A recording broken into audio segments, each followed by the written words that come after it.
ನಮಸ್ಕಾರ 9am big breaking ನ್ಯೂಸ್ಗೆ ಸ್ವಾಗತ. ನಾನು ಪೃಥ್ವಿರಾಜ್ ಹಾರನಹಳ್ಳಿ. ಬೆಂಗಳೂರಿಗರೆ ದಯವಿಟ್ಟು ಗಮನಿಸಿ, ಮನೆಯಿಂದ ಹೊರಡೋ ಮುನ್ನ ಎಚ್ಚರ. ಟ್ರಾಫಿಕ್ ಕಿರಿಕಿರಿ ನಿಮಗಿಂದು ಗ್ಯಾರಂಟಿ. ಪ್ರೊಟೆಸ್ಟ್ ಪರ್ವ, ಬೆಂಗಳೂರು ಲಾಕ್ ಆಗುತ್ತಾ?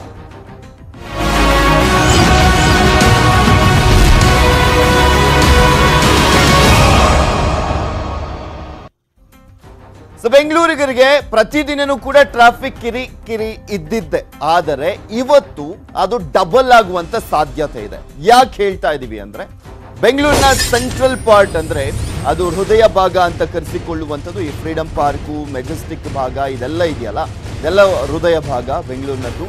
ಇಲ್ಲೇ ಅತಿ ಹೆಚ್ಚಾಗಿ ವಾಹನ ದಟ್ಟಣೆ ಎಲ್ಲವೂ ಕೂಡ ಇರುವಂಥದ್ದು. ಆದರೆ ಈ ಒಂದು ಭಾಗ ಇವತ್ತು ವಾಹನ ದಟ್ಟಣೆಯನ್ನ ಎದುರಿಸಬೇಕಾದಂತ ಪರಿಸ್ಥಿತಿ ಇದೆ. ಯಾಕೆ ಅಂದ್ರೆ ಸಾಲು ಸಾಲು ಪ್ರತಿಭಟನೆಗಳನ್ನ ಎದುರಿಸಬೇಕಾಗಿರುವಂಥದ್ದು. ಸೊ ಹೀಗಾಗಿ ಟ್ರಾಫಿಕ್ ಜಾಮ್ ಆಗುವಂತ ಸಾಧ್ಯತೆ ಇದೆ. ಇದು ಮನೆಯಿಂದ ಹೊರಡೋ ಮುನ್ನ ಎಚ್ಚರ ಅಂತ ಯಾಕೆ ಹೇಳ್ತಾ ಇದೀವಿ ಅಂದ್ರೆ, ಬೆಂಗಳೂರಿನಲ್ಲಿ ಟ್ರಾಫಿಕ್ ಜಾಮ್ ಆಗುವಂತ ಸಾಧ್ಯತೆ ಇರುವಂತ ಹಿನ್ನೆಲೆಯಲ್ಲಿ ಈ ಭಾಗದಲ್ಲಿ ಓಡಾಡುವಂಥವ್ರು ಸ್ವಲ್ಪ ಬೇಗ ಹೊರಟ್ರೆ ಒಳ್ಳೇದು. ಈಗ ಆಲ್ರೆಡಿ 9 ಗಂಟೆ ಆಯಿತು, ನೀವೆಲ್ಲ ನಿಮ್ಮ ಆಫೀಸ್ಗಳಿಗೆ ಹೊರಡೋದು ಅಂತ ಸಮಯ ಇದು. ಸೊ ಸ್ವಲ್ಪ ಬೇಗನೆ ಹೊರಟ್ಬಿಟ್ಟಿದ್ರೆ ಇಷ್ಟೊತ್ತಿಗೆ ಟ್ರಾಫಿಕ್ ಜಾಮ್ ಆಗುವಂಥದ್ದನ್ನು ತಪ್ಪಿಸ್ಕೊಳ್ಬೋದು. ಇದು ಒಂದಲ್ಲ ಎರಡಲ್ಲ 3 ಮಹಾ ಪ್ರತಿಭಟನೆಗಳು ನಡೀತಾ ಇರುವಂಥದ್ದು. ಮೆಜೆಸ್ಟಿಕ್ ಕಡೆ ಹೋಗುವಂಥವರು ಮಾರ್ಗವನ್ನು ಬದಲಿಸಿದ್ರೆ ಉತ್ತಮ. 9:30 ನಂತರ ನೀವು ಈ ಭಾಗದಲ್ಲಿ ಓಡಾಡಬೇಕು ಅಂದರೆ ಸ್ವಲ್ಪ ಬೇರೆ ಆಲ್ಟರ್ನೇಟಿವ್ ಒಂದು ವೇಸ್ಗಳನ್ನು ಹುಡ್ಕೊಂಡಿದ್ರೆ ಉತ್ತಮ. ಇಲ್ಲಾಂದರೆ ಟ್ರಾಫಿಕ್ ಜಾಮಲ್ಲಿ ಸಿಕ್ಕಾಕೊಳ್ಬೇಕಾಗುತ್ತೆ. ಮಾರ್ಕೆಟು, ವಿಧಾನಸೌಧ ಕಡೆ ಹೋಗುವಂಥವ್ರು ಎಚ್ಚರಿಕೆಯಿಂದ ನೀವು ಹೊರಡುವಂಥ ಮುಂಚೆ ಗಮನಿಸ್ಕೊಂಡು ಹೋಗಿ, ಬೇರೆ ಪರ್ಯಾಯ ಮಾರ್ಗಗಳಲ್ಲಿ ಹೋದರೆ ಬೆಟರು. ಮೆಜೆಸ್ಟಿಕ್ ಸುತ್ತಮುತ್ತ ಇವತ್ತು ಪ್ರತಿಭಟನೆಗಳ ಪರ್ವನೇ ಇದೆ. ಮತ್ತೆ ಸಮಾವೇಶ ನಡೆಸ್ತಾ ಇದ್ದಾರೆ ಸಾರಿಗೆ ನೌಕರರು. ಮತ್ತು ಒಂದು ಕಡೆ ಅಂಗನವಾಡಿ ಕಾರ್ಯಕರ್ತೆಯರು ಕೂಡ ಇವತ್ತು ರ್ಯಾಲಿಯನ್ನ ಮಾಡ್ತಾ ಇರುವಂಥದ್ದು. ಅದರ ಜೊತೆಗೆ ಬೆಲೆ ಏರಿಕೆಯನ್ನ ಖಂಡಿಸಿ ಕಾಂಗ್ರೆಸ್ ಪಕ್ಷದವರು ಕೂಡ ಪ್ರೊಟೆಸ್ಟ್ ಅನ್ನ ಮಾಡ್ತಾ ಇದ್ದಾರೆ. ಸೊ ಹೀಗಾಗಿ ಮೆಜೆಸ್ಟಿಕ್ ಸುತ್ತಮುತ್ತ ಪ್ರತಿಭಟನೆಗಳು ನಡೀತಾ ಇರುವಂಥದ್ದು. ಬೆಂಗಳೂರಿನಲ್ಲಿ ಟ್ರಾಫಿಕ್ ಜಾಮ್ ಆಗುವಂತ ಸಾಧ್ಯತೆ ಇದೆ, ಬೆಂಗಳೂರಿನ ಹೃದಯ ಭಾಗದಲ್ಲಿ. ಸೊ ಹೀಗಾಗಿ ಆ ಕಡೆ ಓಡಾಡುವಂಥವ್ರು ಇವತ್ತು ಸ್ವಲ್ಪ ಎಚ್ಚರಿಕೆಯಿಂದ ಇರಿ. ಏಕೆಂದ್ರೆ ನಾನು ಹೇಳ್ತಾ ಇದ್ವಲ್ಲ, 3 ಪ್ರತಿಭಟನೆಗಳು ಇರುವಂಥದ್ದು. 9:30 ಮೇಲೆ ಈಗ ಆಲ್ರೆಡಿ ಟ್ರಾಫಿಕ್ ಜಾಮ್ ಸ್ವಲ್ಪ ಮಟ್ಟಿಗೆ ಜಾಸ್ತಿ ಆಗ್ತಾ ಇರುವಂಥದ್ದು. ಸೊ ಹೀಗಾಗಿ 10 ಗಂಟೆ ಕಡೆಯಿಂದ ಆ ಕಡೆ ಓಡಾಡುವಂಥವ್ರು ಹೋಗ್ಲೇಬೇಡಿ. ಬೇರೆ ಕಡೆ ಆಲ್ಟರ್ನೇಟಿವ್ ಆಗಿ ಬೇರೆ ರಸ್ತೆಯಲ್ಲಿ ಹೋದ್ರೆ ಬೆಟರು. ಇಲ್ಲಾಂದ್ರೆ ಟ್ರಾಫಿಕ್ ಜಾಮಲ್ಲಿ ಸಿಕ್ಕಾಕೊಳ್ತೀರಾ. ಬೆಂಗಳೂರಿನಲ್ಲಂತೂ ಈಗಂತೂ ಸಾಮಾನ್ಯವಾಗ್ಬಿಟ್ಟಿದೆ ಪ್ರತಿಭಟನೆ, ರ್ಯಾಲಿ ಅನ್ನುವಂಥದ್ದು ಸಾಮಾನ್ಯ ಆಗಿರುವಂಥ ಹಿನ್ನೆಲೆಯಲ್ಲಿ ಪ್ರತಿದಿನನೂ ಕೂಡ ಟ್ರಾಫಿಕ್ ಇರುತ್ತೇನೋ ಅನ್ನುವಂಥ ರೀತಿಯಲ್ಲಿ ಬೆಳಗ್ಗೆ ಎದ್ದು ಟಿವಿ ನೋಡಿಕೊಂಡು ಟ್ರಾಫಿಕ್ ಇದೆಯೋ ಇಲ್ವೋ ಅನ್ಕೊಂಡು ನೋಡುವಂಥ ಪರಿಸ್ಥಿತಿ ನಿರ್ಮಾಣವಾಗ್ತಾ ಇರುವಂಥದ್ದು. ಯಾಕೆಂದರೆ ಒಂದು ಕಡೆ ಮೀಸಲಾತಿಯ ಹೋರಾಟಗಳು, ಮತ್ತು ಒಂದು ಕಡೆ ನಮಗೆ ಆ ನ್ಯಾಯ ಬೇಕು, ಈ ನ್ಯಾಯ ಬೇಕು ಅಂತ ಬರೀ ಕೇಳುವಂಥವರೇ ಜಾಸ್ತಿ ಆಗ್ತಾ ಇರುವಂಥ ಹಿನ್ನೆಲೆಯಲ್ಲಿ, ಇವೆಲ್ಲವೂ ಬೆಂಗಳೂರು ಸಿಟಿ ಒಳಗಡೆನೆ ನಡೆಯುವಂಥ ಹಿನ್ನೆಲೆಯಲ್ಲಿ ಈ ರೀತಿಯಾದಂಥ ಟ್ರಾಫಿಕ್ ಜಾಮ್ಗಳ ಕಿರಿಕಿರಿ ತಪ್ಪಿದ್ದಲ್ಲ ಬೆಂಗಳೂರಿಗರಿಗೆ. ಸೊ ಹೀಗಾಗಿ ಈ ಒಂದು ಹೃದಯ ಭಾಗದಲ್ಲಿ ಬೆಂಗಳೂರಿನ ಸೆಂಟ್ರಲ್ ಪಾರ್ಟ್, ಮೆಜೆಸ್ಟಿಕ್ಕು, ಈ ವಿಧಾನಸೌಧದ ಕಡೆ, ಫ್ರೀಡಂ ಪಾರ್ಕ್ ಕಡೆ ಇವರು ಓಡಾಡುವಂಥವ್ರು ಎಚ್ಚರಿಕೆಯಿಂದ ಓಡಾಡಿ, ಟ್ರಾಫಿಕ್ ಜಾಮಲ್ಲಿ ಸಿಕ್ಕಾಕೊಳ್ಬೇಡಿ ಅನ್ನೋ ಕಾರಣಕ್ಕೋಸ್ಕರ ಇದನ್ನು ಹೇಳ್ತಾ ಇದ್ದೀವಿ.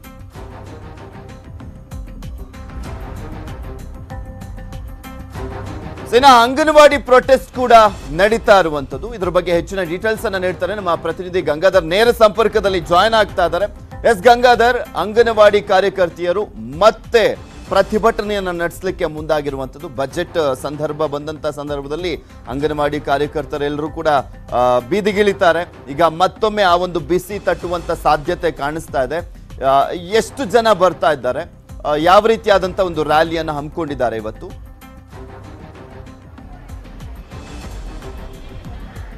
ಎಸ್ ಪೃಥ್ವಿ, ಇವತ್ತು ಅಂಗನವಾಡಿ ಕಾರ್ಯಕರ್ತೆಯರು ಬೃಹತ್ ಮಟ್ಟದಲ್ಲಿ ಪ್ರತಿಭಟನೆ ಮಾಡಕ್ಕೆ ಒಂದು ಸಜ್ಜಾಗಿರುವಂಥದ್ದು. ಅಂದರೆ ಸುಮಾರು ಈಗಾಗಲೇ ರೈಲ್ವೆ ನಿಲ್ದಾಣದಲ್ಲಿ, ಮೆಜೆಸ್ಟಿಕ್ ರೈಲ್ವೆ ನಿಲ್ದಾಣದಲ್ಲಿ ಎಲ್ಲರೂ ಕೂಡ ತಂಡೋಪತಂಡವಾಗಿ ಎಲ್ಲರೂ ಕೂಡ ಜಮಾವಣೆ ಆಗ್ತಾ ಇದ್ದಾರೆ. ಅಂದರೆ ಎಲ್ಲ ಕಡೆ ಉತ್ತರ ಕರ್ನಾಟಕ ಭಾಗದಿಂದ ಹೆಚ್ಚು ಜನ ಆ ಒಂದು ಕಾರ್ಯಕರ್ತರು ಬರ್ತಾ ಇರುವಂಥದ್ದು. ನಾವೀಗ ರೈಲ್ವೆ ನಿಲ್ದಾಣ ಭಾಗದಲ್ಲಿದ್ದೇವೆ. ಈಗ ಕೆಲವರು ಎಲ್ಲ ತಾಯಂದಿರೆಲ್ಲರೂ ಕೂಡ ಊಟ ಮಾಡಕ್ಕೆ ಹೋಗಿದ್ದಾರೆ. ಕೆಲವರೆಲ್ಲರೂ ಕೂಡ ಈ ರೈಲ್ವೆ ನಿಲ್ದಾಣದ ಆವರಣದಲ್ಲಿ ಎಲ್ಲರೂ ಕೂಡ ಜಮಾವಣೆ ಆಗ್ತಾ ಇದ್ದಾರೆ. ಸುಮಾರು 11 ಗಂಟೆಗೆ ಇಲ್ಲಿಂದ ರೈಲ್ವೆ ನಿಲ್ದಾಣದಿಂದ ಫ್ರೀಡಂ ಪಾರ್ಕ್ ವರೆಗೂ ಕೂಡ ಒಂದು ಪ್ರತಿಭಟನಾ ರ್ಯಾಲಿ ಇದೆ.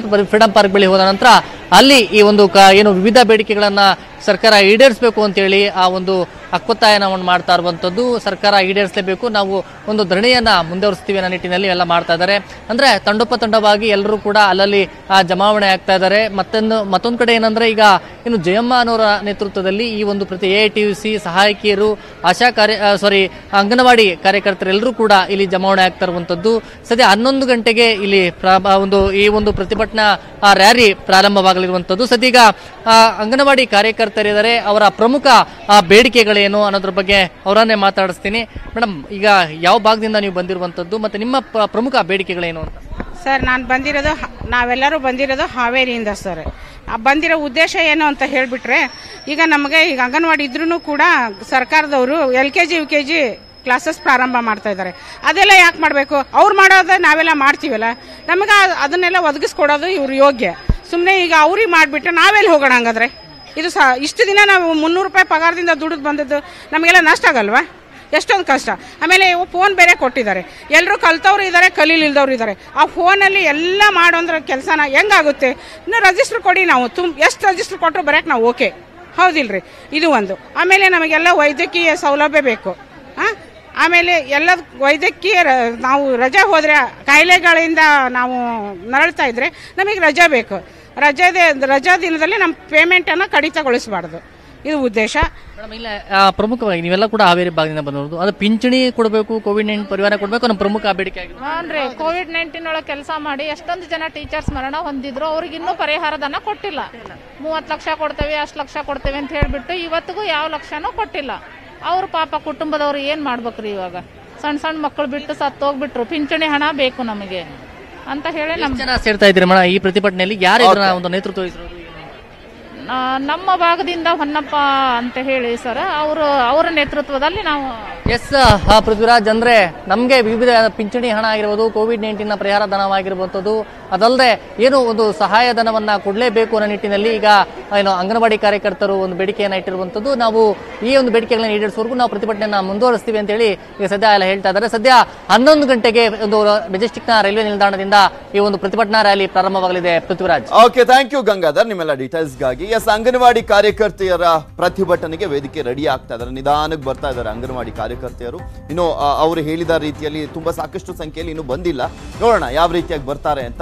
ಬೆಂಗಳೂರಿನಲ್ಲಿ ಇಂದು ಸಾರಿಗೆ ನೌಕರರು ಕೂಡ ಪ್ರತಿಭಟನೆಯನ್ನ ಮಾಡ್ತಾ ಇದ್ದಾರೆ. ರಾಜ್ಯ ಸರ್ಕಾರದ ವಿರುದ್ಧ ಮತ್ತೊಮ್ಮೆ ಸಿಡಿದೇಳ್ತಾ ಇದ್ದಾರೆ ಸಾರಿಗೆ ನೌಕರರು. ಬೇಡಿಕೆ ಈಡೇರಿಲ್ಲ ಅಂತ ಸಿಟ್ಟಿಗೆದ್ದಿದ್ದಾರೆ ಸಾರಿಗೆ ನೌಕರರು. ಇವರ ಪ್ರತಿಭಟನೆ ಈ ಹಿಂದೆ ನಡೆದಿತ್ತಲ್ಲ ಅದೇ ರೀತಿಯಾಗೇ ಇರುತ್ತಾ ಅನ್ನುವಂಥ ಪ್ರಶ್ನೆಗೆ ಉತ್ತರ ಸಿಗಬೇಕಾಗಿದೆ. ಇವತ್ತು ಕೊಟ್ಟ ಮಾತನ್ನ ಈಡೇರಿಸಿಲ್ಲ ಸರ್ಕಾರ ಅಂತ ಹೇಳ್ತಾ ಇದ್ದಾರೆ ನೌಕರರು. ಸರ್ಕಾರದ ವಿರುದ್ಧ ಮತ್ತೆ ಆಕ್ರೋಶವನ್ನ ವ್ಯಕ್ತಪಡಿಸಲಿಕ್ಕೆ ಸನ್ನದ್ಧರಾಗಿದ್ದಾರೆ ಸಾರಿಗೆ ನೌಕರರು.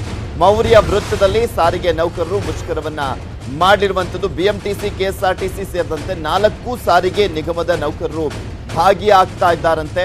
ಸರ್ಕಾರದ ಧೋರಣೆಯನ್ನ ಖಂಡಿಸಿ ಸತ್ಯಾಗ್ರಹವನ್ನ ಮಾಡ್ತಾ ಇರುವಂಥದ್ದು.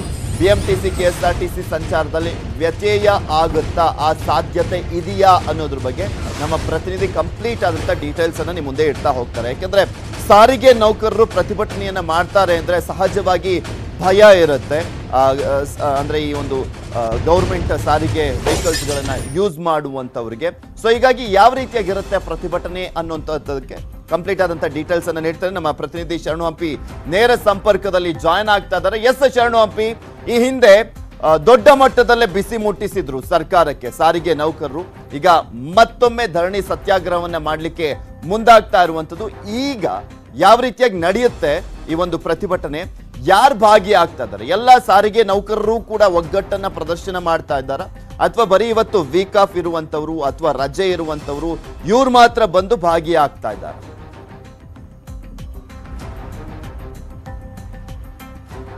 ಪೃಥ್ವಿರಾಜ್, ಡಿಸೆಂಬರ್ನಲ್ಲಿ 4 ದಿನಗಳ ಕಾಲ ಧರಣಿ ಮುಷ್ಕರಕ್ಕೆ ಇಡೀ ಕರ್ನಾಟಕಾದ್ಯಂತ ಬಸ್ಗಳು ಬಂದಾಗಿದ್ದು, ಇದರಿಂದಾಗಿ ಸಾರ್ವಜನಿಕರಿಗೆ ಸಾಕಷ್ಟು ತೊಂದರೆ ಆಗಿತ್ತು. ಆ ನಂತರ ಸರ್ಕಾರ ಕೂಡಲೇ ನಿಮ್ಮ ಬೇಡಿಕೆಗಳನ್ನು ಈಡೇರಿಸ್ತೇನೆ ಅಂತ ಹೇಳಿ ಭರವಸೆಯನ್ನು ಕೂಡ ನೀಡಿತ್ತು, ಲಿಖಿತ ರೂಪದಲ್ಲಿ ಭರವಸೆ ನೀಡಿತ್ತು. ಅದಾಗಿ 75 ದಿನಗಳು ಕಳೆದಿದೆ, ಆದ್ರೂ ಕೂಡ ಯಾವುದೇ ಬೇಡಿಕೆಗಳು ಈಡೇರಿಲ್ಲ ಅಂತ ಹೇಳಿ ಇವತ್ತು ಮತ್ತೊಮ್ಮೆ ಬೃಹತ್ ಸಮಾವೇಶ ಪ್ರತಿಭಟನೆಯನ್ನ ಮಾಡ್ತಾ ಇದ್ದಾರೆ. ಬೆಂಗಳೂರಿನ ಮೌರ್ಯ ವೃತ್ತದಲ್ಲಿ KSRTC, BMTC ಸೇರಿದಂತೆ 4 ಸಾರಿಗೆ ನಿಗಮಗಳ ಸಿಬ್ಬಂದಿಗಳು ನೌಕರರೇನಿದ್ದಾರೆ ಸಾರಿಗೆ ನೌಕರರ ಒಕ್ಕೂಟದ ಹಿನ್ನೆಲೆಯಲ್ಲಿ ಒಕ್ಕೂಟದಿಂದ ಪ್ರತಿಭಟನೆಯನ್ನ ಮಾಡ್ತಾ ಇರೋದು.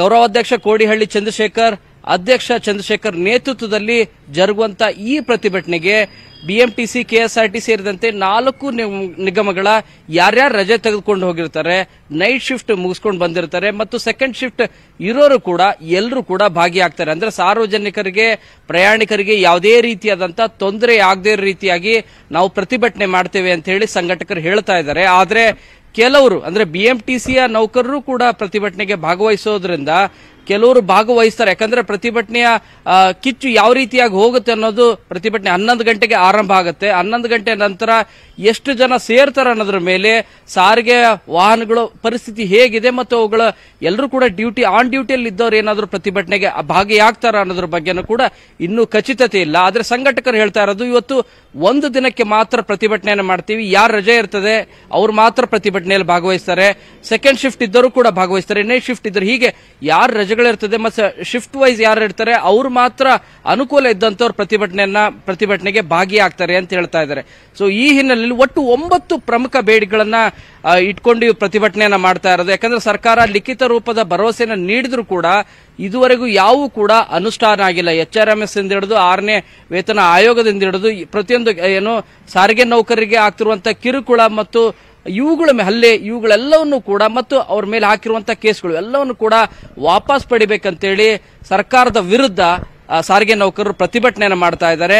ಪ್ರತಿಭಟನೆ 11 ಗಂಟೆಗೆ ಆಗಮಿಸ್ತಾ ಇದೆ. ಎಷ್ಟು ಜನ ಬರ್ತಾರೆ ಸಿಬ್ಬಂದಿಗಳು ಅನ್ನೋದ್ರ ಮೇಲೆ ಈ ಪ್ರತಿಭಟನೆಯ ರೂಪರೇಷೆ ಯಾವ ರೀತಿ ಇರುತ್ತೆ ಮತ್ತು ಇದರ ಇಂಪ್ಯಾಕ್ಟ್ ಸಾರ್ವಜನಿಕರಿಗೆ ಎಷ್ಟಾಗುತ್ತೆ ಅನ್ನೋದು ಪ್ರತಿಭಟನೆಯ ಆರಂಭ ಆದ ನಂತರವಷ್ಟೇ ಗೊತ್ತಾಗಲಿದೆ. ಓಕೆ, ಥ್ಯಾಂಕ್ ಯು ಶರಣು ಹಂಪಿ ನಿಮ್ಮೆಲ್ಲ ಡೀಟೇಲ್ಸ್ಗಾಗಿ. ಕಾದ್ ನೋಡೋಣ. ಅಂಗನವಾಡಿ ಕಾರ್ಯಕರ್ತೆಯರು ಬಾಗಲಕೋಟೆಯಲ್ಲಿ ಸರ್ಕಾರಿ ಆಸ್ಪತ್ರೆ ಸಿಬ್ಬಂದಿ ಎಡವಟ್ಟನ್ನ ಮಾಡಿದ್ದಾರೆ. ಬದುಕಿದ್ದವನನ್ನ ಪೋಸ್ಟ್ ಮಾರ್ಟಂಗೆ ಮುಂದಾಗಿದ್ದಾರೆ ಸಿಬ್ಬಂದಿ. ಹಿರಿಯ ಅಧಿಕಾರಿ ಎಂಟ್ರಿಯಿಂದ ಬದುಕುಳಿತಂತೆ ಜೀವ.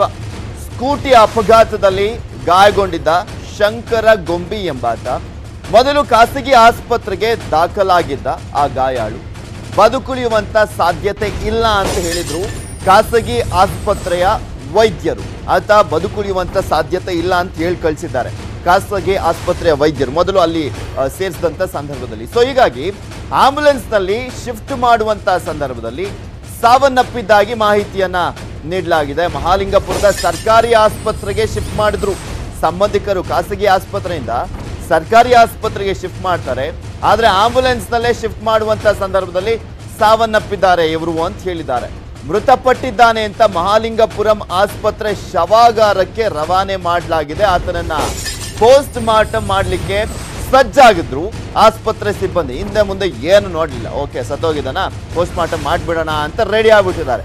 ಶವಾಗಾರಕ್ಕೆ ಭೇಟಿ ನೀಡಿದ್ರು. ನಂತರ ಆಸ್ಪತ್ರೆ ಹಿರಿಯ ಅಧಿಕಾರಿ ಯುವಕನ ಕೈಕಾಲನ್ನ ಅಲ್ಲಾಡಿಸಿದ್ದನ್ನ ಗಮನಿಸಿದ್ದಾರೆ ಆ ಅಧಿಕಾರಿ. ಬದುಕಿದ್ದಂತ ವ್ಯಕ್ತಿಯನ್ನ ಶವಾಗಾರಕ್ಕೆ ಹಾಕಿದ್ದ ಸಿಬ್ಬಂದಿ ಮತ್ತೆ ಮಹಾಲಿಂಗಪುರಂ ಖಾಸಗಿ ಆಸ್ಪತ್ರೆಗೆ ಆತನನ್ನ ದಾಖಲು ಮಾಡಲಾಗುತ್ತೆ. ಈ ಸಂದರ್ಭದಲ್ಲಿ ಆತನ ಜೊತೆ ಬಂದಿದ್ದಂಥವರು ಕೂಡ ಗಮನಿಸ್ಲಿಲ್ವಾ ಅನ್ನುವಂಥ ಪ್ರಶ್ನೆ ಎದ್ದೇಳುತ್ತೆ. ಹಾಗೆ ಅಲ್ಲಿದ್ದಂಥವ್ರು ಯಾರಿಗೂ ಕೂಡ ಕಣ್ಣಿಗೆ ಬೀಳಲೇ ಇಲ್ವಾ? ಈತ ಉಸಿರಾಡಿದ್ದಾಗಿರ್ಬೋದು ಅಥವಾ ಕೈಕಾಲು ಅಲ್ಲಾಡಿಸಿದ್ದಾಗಿರ್ಬೋದು, ಯಾವುದು ಕೂಡ ಗೊತ್ತೇ ಆಗಲಿಲ್ವಾ ಹಿರಿಯ ಅಧಿಕಾರಿಗಳು ಎಂಟ್ರಿ ಆಗುವವರೆಗೂ ಅನ್ನುವಂಥ ಪ್ರಶ್ನೆ ಇರುವಂಥದ್ದು. ಖಾಸಗಿ ಆಸ್ಪತ್ರೆಯಲ್ಲಿ ಶಂಕರ್ಗೆ ಈಗ ಚಿಕಿತ್ಸೆಯನ್ನ ಮುಂದುವರಿಸಲಾಗ್ತಾ ಇದೆ.